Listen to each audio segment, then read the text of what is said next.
Welcome, It Connect na! Ako pa rin ninyo nakasama, just call me Mommy Bell. Sa mga late tuners, sa mga kabubukas pa lang ng kanilang radio, hello, hello, hello, at hello! Classic Coach, Miss Julianne De La Cruz. Kasama ko na ang ating inimbitahang guest na ang aga po niya dumating, nakatutuwa. Siya po talaga yung masasabi nating very, very punctual. Tinutukoy ko po ay isa po siyang entrepreneur at alamin po natin sa kanya yung kanyang humble beginnings para makapagdulot ng inspirasyon at motivation sa ating mga ka-It-Connect na, sa ating mga kababayan na sa buhay na ito, talaga namang may pangarap pero hindi alam kung paano masusunod yung pangarap at matutupad. Ang tinutukoy ko po, walang iba, kundi si Sir Stewart Pantilaga. Magandang araw, Sir.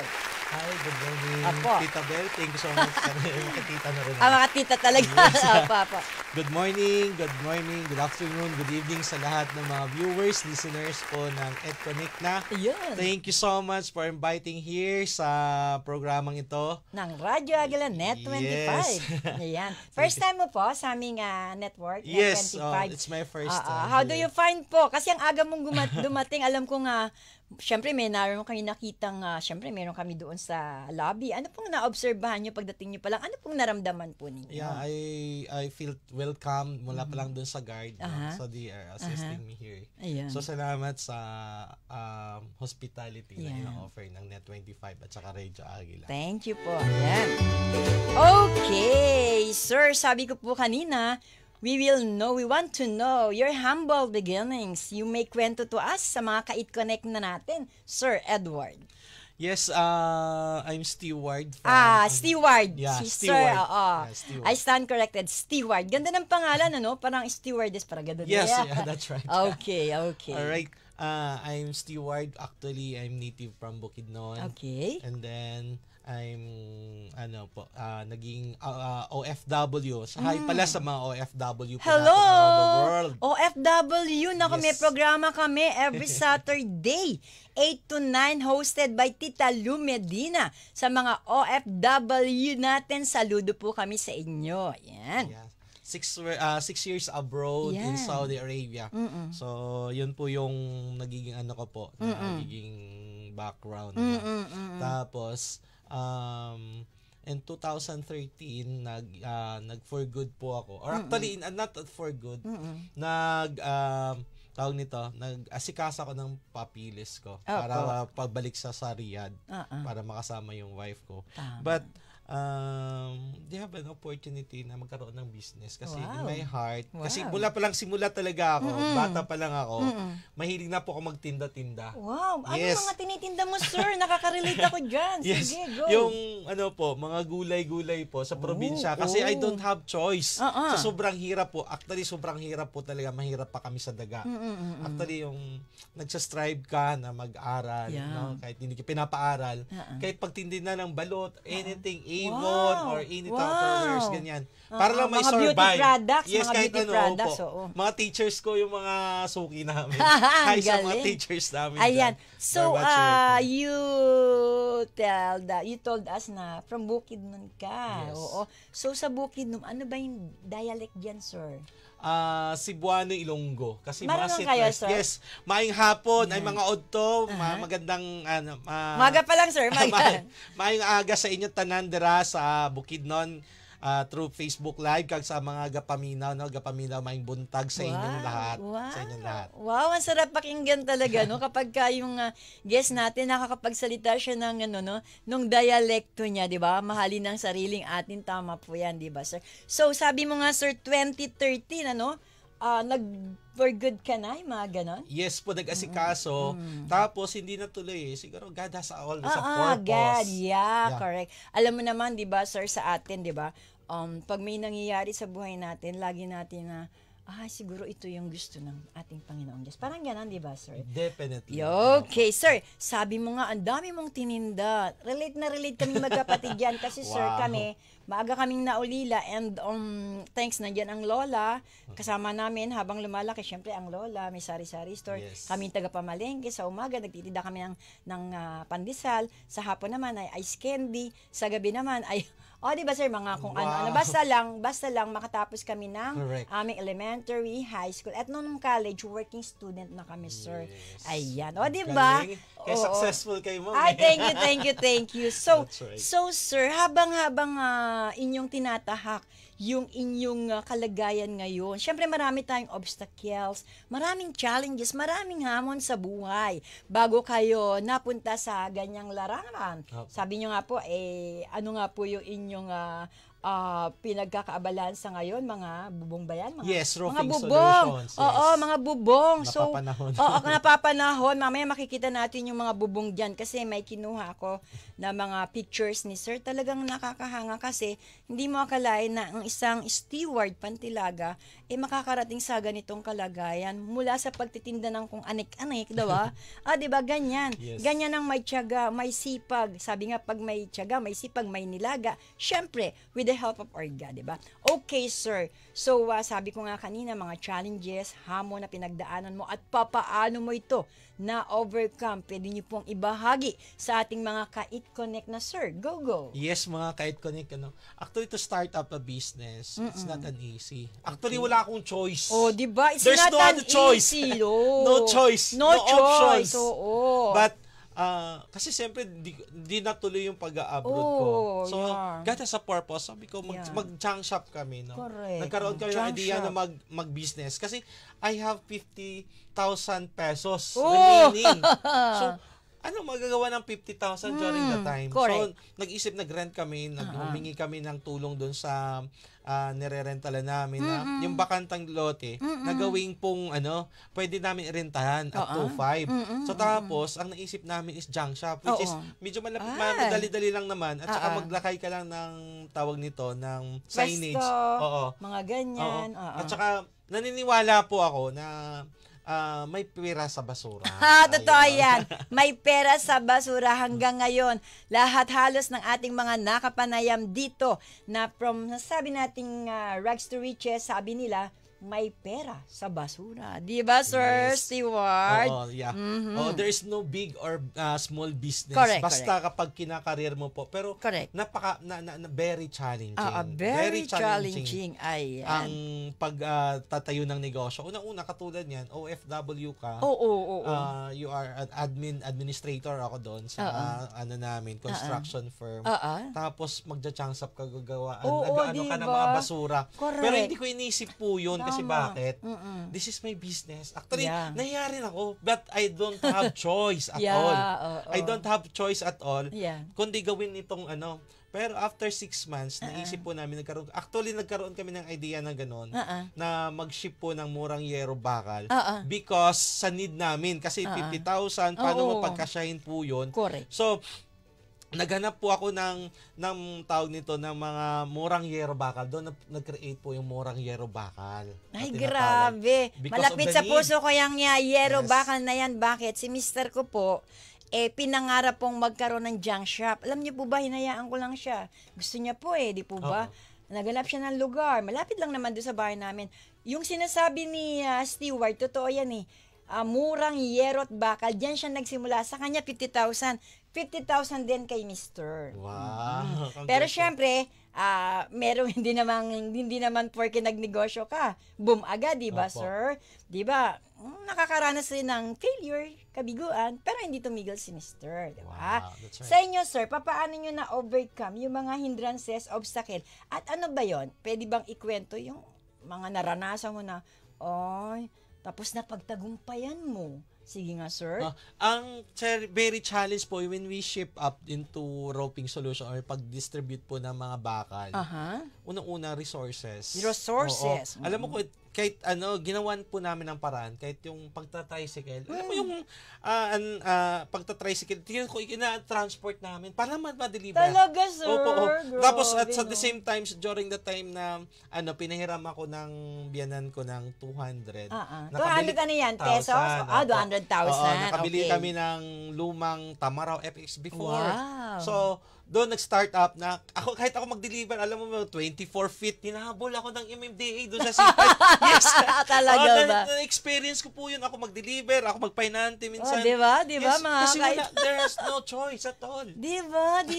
Pero naawa yung MMDA, instead na tikitan na ako, shout out. Sabi ng MMDA, sige na nga, ikaw na nagdi-deliver, ikaw may-ari, ikaw pa nagbibenta, ikaw sige na nga. O, diba? Yes, opo, grabe. And then mga experiences namin, alam mo minsan this experience bring us joy. Minsan yung mga namin. Na-overcome namin, number one. Na-overcome po namin, number one. Number one, tiwala sa Diyos. Tiwala. Napakahalaga po kahit yan. sino man, kahit man paniniwala mo, number one po yan. Totoo yan. Tayo pagpalain ng Diyos yan. sa pagsusumikap natin. Kahit wala pong mga bagay, wala tayong magagawa po. Totoo. Yung maging malapit ka, yung maging maganda yung relasyon mo sa Panginoong Diyos, unang-unang dapat yan ay nasa atin, di ba, Steward? That's right. Okay. Alam mo, nakatutuwa, ang dami kagad mo nga. Yes. Ang daming nanonood sa Facebook. Sabi niya, Fidela Lojomon, watching from General Santos. Congrats, my kababata! My dear Steward Dolor Pantilago. Wow, kababata mo daw siya, sir. Yes. Tapos si Becky Ambernidea. Nasa church kami, panoorin ka namin later. Go lang, to God be all the glory. Wow. Ma'am Becky, kahit matapos po ang aming programa, pwede nyo mapanood. Pumunta lang po kayo sa FB account po ninyo. I-type nyo po ang Radyo Agila. Malalabas po dyan lahat ng programa. I-click nyo po ang It Connect na mapapanood nyo na po kami si Steward, Mami Becky. Ayan. Sabi, yes, sa wakas naabutan ko. Live interview mo, Steward Dolor Pandilaga. My dear, so proud of you. Keep it up. Ang sarap naman sa pakiramdam ng ganito. Fidela Lojomon, kababata mo. Tapos, sabi ni Christian Calpe, ang galing mo talaga, boss. Wow. Tapos, hi Don Kangs. Ayan, very supportive talaga itong si Don. Si Don po ay kung natatandaan nyo, naging guest natin sa Kapitbahay program at naging guest natin sa kantahan na bakit? Composer, singer, writer, napakahusay. Hello at hello sa iyong pamilya dyan sa Cavite. Ayan. Reynaldo de la Vega, thank you so much. Mary Ann Bolbis, good job, brother. Wow. Kemal Coriano Habien Jr., congrats po, sir.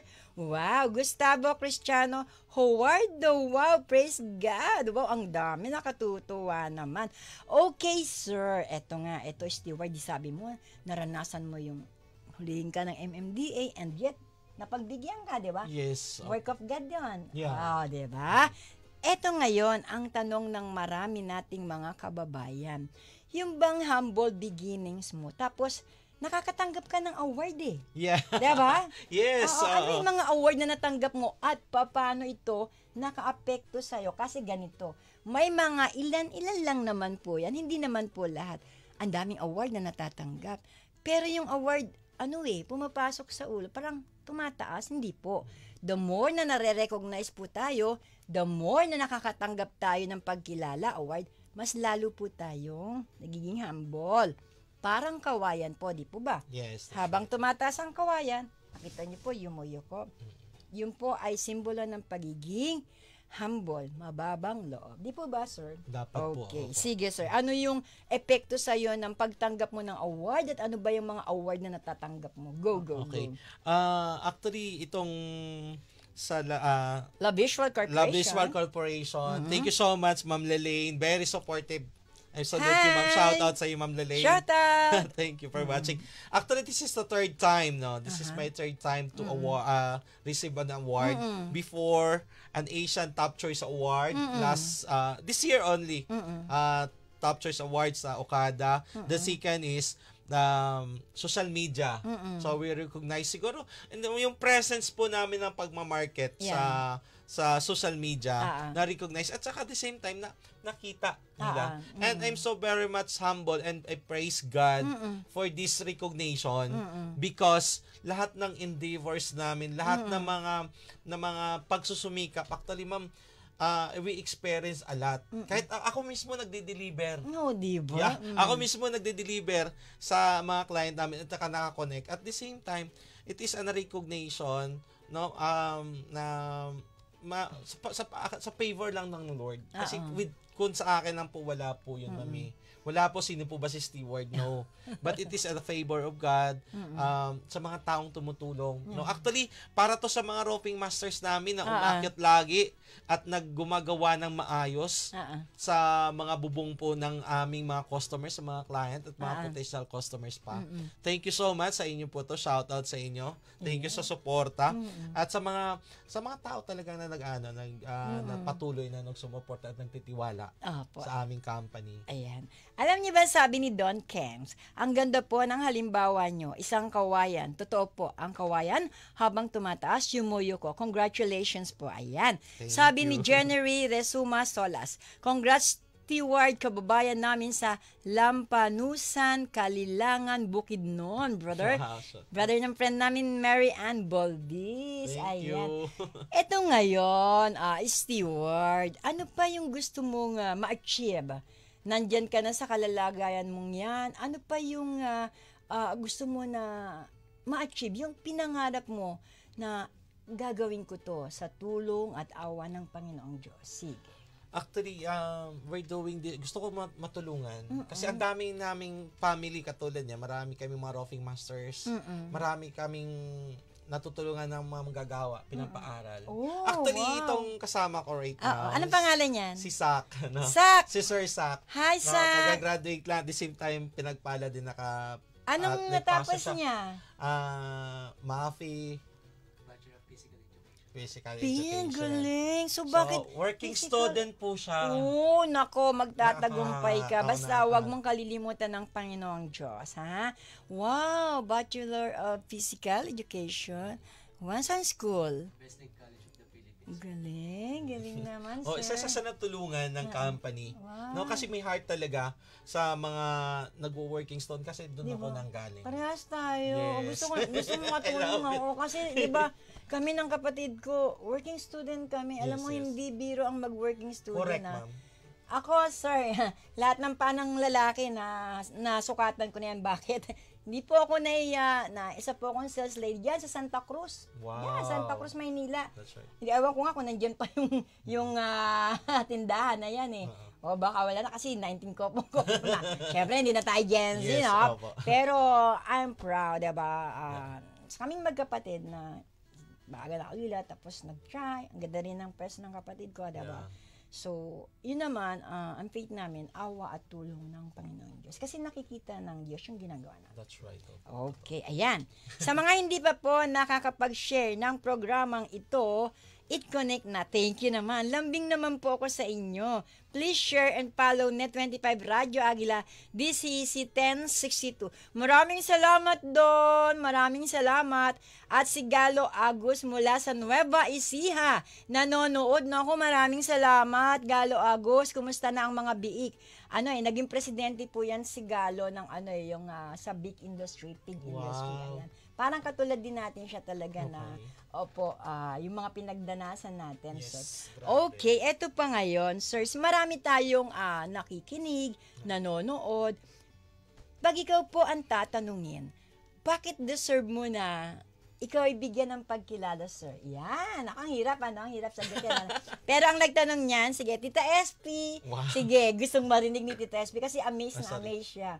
Kasi nga, working student ka and now CEO ka tapos tumutulong ang inyong company na magpaaral ng mga babayan nating walang kakayanan. Sabi ni Tita SP, deserve niya. So, siya ang tanungin natin, bakit deserve mo? Ayan. Hindi naman sa pagbubuhat ng sariling bangko to. Gusto lang marinig ni Tita SP. Tita SP po, 88 years old follower of Radyo Agila mula pa kaninang madaling araw. Siyempre, yung edad niya, naiidli, pero nakabukas sa radyo, maya-maya nagigising, ayan na, napapakinggan niya tayo ngayon.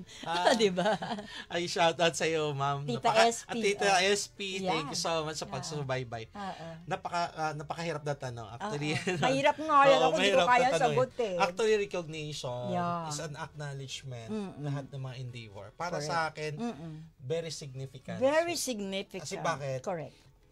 To recognize you na lahat ng endeavors mo, hindi sa pagmamalaki o ano. Yes. It is recognition nila na yon na importante. Yeah, Even my correct. story, bakit pinapatos right Yeah, now? correct. Because kung ba deserve na i-recognize Yeah. lahat ng pagsusumikap. Yan. Kaya thank you lang, Pagpupunyagi, thank you. visual. Thank you Oo, na. talagang nare-recognize Para, nila. para Oo. to bring forth an Correct. inspiration. Kasi Yeah. kung hindi naman ma-recognize ako right now, Mm-mm. hindi ako ma-recognize right now, hindi naman importante yung story mo. So that's why you put, but hindi ito sa pagmaliko for the glory of God. Yes. Kasi only God knows Correct. ang favor niya. Yeah, Pero para at least, ma-recognize din yung iba, ma-motivate din yung ibang. Tama. I share this recognition actually to all na nagpupunyagi. Alam mo, mahirap po talaga mag-start Mahirap. up ng negosyo. Totoo But, yan. wag kang dyan sa kahirapan na. Dadaanan mo, it takes a Totoo long yan. process. But, if you are there, malagpasan mo na yon, mag-aani po kayo ng lahat ng yan. Totoo yan. Very well said. Ayan, Stewart. Very well said. Kaya ang daming na-amaze sa'yo. Ayan, Tita SP ha. Ayan, batiin mo naman Tita SP. Sige. 88 years old, oh. Nagising siya sa atin. Oo, thank you so Nagising. much. Thank you for inspiring us, ma'am. Ayan. Salamat, no? Oh, nakaka-inspire talaga ang Oo, Tita SP nakaka-inspire natin. lahat. No? 88 years old. Di ba, Stewart, sa panahong ito, umabot ka ng Yes, di so ba? it's a blessing. Di No? ba? Such a blessing. Sabi nga ng mga kaklasiko na ko, Ben, umabot na tayo ng 60. Blessing na talaga yan dahil ang dami natin. Super bonus. Bonus, Correct. yes, tama ka dyan. You have been blessed a lot. Okay, Stewart. In the interest of time, ano ang nais mong iwang mensahe sa ating mga taga-subaybay, sa radyo, sa Facebook Live, sa YouTube channel, para naman sila ay magkaroon ng panibagong pag-asa nung marinig nila ang iyong istorya. Diba? Okay, sa lahat po ng I just wanted Yeah. to emphasize this Yeah. one. No, sa lahat ng mga estudyante na dumaranas ka ng kahirapan, dumanas ka sa mga taong walang choice sa buhay. Number one, just ask God's favor. May awa ang Diyos, ang sinasabi ng lahat. May awa ang Diyos. Iaahon ka niyan. Pangalawa, magpursige sa buhay. Dream big and do it. No, gawin mo talaga yung mga bagay na gusto mong gawin. Correct. No, never stop. No, never stop on your situation. Make a way sa lahat ng mga OFW, no. It's opportunity also, shout out sa mga OFW na gusto mag-start up ng negosyo sa mga na may kapital na, no? Pero takot sila na mag-start. Magakbang ka lang, no? You make a first step. Mag-decide, gumawa, no? Actually, lahat naman ng negosyo nagsisimula lang kung saan yung need. Yeah. No? Start up kung saan yung need, kung ano yung mga kailangan sa lugar na yan. Kapag pinadala ka sa katulad sa amin, sa Roping Solution, kasi nangailangan ako ng yung bakal at diba? yeron during that time. Mula lang sa yero at bakal. Nakita ko yung opportunity. Ang laki pala ng business na to. Diba? Na industry na to. So, never stop. Ang daming ideas, no? Just learn, study, and never give up. And most of all, magtiwala sa Diyos. Wow. Kasi may bawat isa sa atin ngayon, mga kapatid, mga Mga kaibigan, mga kapuso, kapamilya, lahat. Diba? May purpose tayong ginagala. Sa mundong ito, they have our own purpose. We have our own story to tell. Yeah, correct. We have dumaananas ka man, no, sa mga taong medyo hopeless, sa mga negosyante ngayon, never stop. Yeah. karirin po natin yung ating manegosyo, mahalin po natin yung ating negosyo, mahalin po natin yung ating mga tao, mahalin po natin yung ating mga serbisyo, kasi babalik at babalik po yun. Yung aming logo na nakapaikot, kasi kumawa ka ng kabutihan, babalik at babalik yan sa'yo. Experience po namin yan kasi during the time pandemic, minalang namin yung aming mga customer, ang daming ni-repair, kahit nasa American, she never forgot to repair us. Yeah. So, basta gawa ka lang ng kabutihan, kahit ginawan ka ng di maganda, babalik at babalik yan sa'yo. Yes. Sabi nga, di ba, Steward, hindi man sila naging mabuti sa'yo, maging mabuti ka pa rin sa kanila. Correct. Diba? Exactly, madam. Exactly. So, syempre, hindi natin tatapusin to without yung pagbati ni Sir Steward. Go ahead, sir. Ay, salamat, Ma'am Lelyn from La Visual Corporation. Thank you so much for recognizing ECPM Trading, the smart choice, the roofing solution sa top choice, no? This coming December. Thank you so much, ma'am. December 8, I think. December 8, sorry. December 8, no? I'm so excited about that venue. Yeah. Gusto ko din makita kayo sa lahat ng mga awardees. Congratulations. Shout out din sa lahat ng pamilya, no? Batiin ko na ito, mama. Sige po. Go. Sa lahat ng pamilya ko, sa Lampanusan, sa Bukidnon, sa lahat around the world, sa mga OFW na mga kasama ko, sa mga churchmate, mga kaibigan, mga roping master, sa inyo po ito. Binabalik ko po itong yung recognition na sa inyo, yung pag-aakyat nyo, sa paggagawa nyo. At sa lahat ng mga kaibigan, kay Mami, sa Bukidnon, sa Bicol, sa lahat-lahat. Thank you so much. At saka, shout out sa lahat naming mga suking customers. Mula noon hanggang ngayon. Thank you so much for choosing ECPM. Okay, sabi ni Don Kengs, bago tayo mag-break, lalong lumalakas ang loob ko pag nakaririnig ako ng mga ganyang kwento. Thank you so much daw. Ayan. Okay. Thank you so much, Steward Pantilaga, sa iyong pagpunta dito sa aming himpilan at pag-share ng iyong story, success story, inspiring story from humble beginnings, from rags to riches, mula lang sa bakal at yero. Ayan, thank you rin sa iyo, Sak, sa pagsama mo kay Sir. Magbabalik pa po ang programang It Connect na sa ating pagbabalik. Isa pa po ang ating makakapanayam. Yan ay sa ating pagbabalik, sandaling-sandali lamang po. Thank you. Nasa live naman, no? Sama po. EBC, Eagle Broadcasting Corporation. Ito ang Radyo Agila.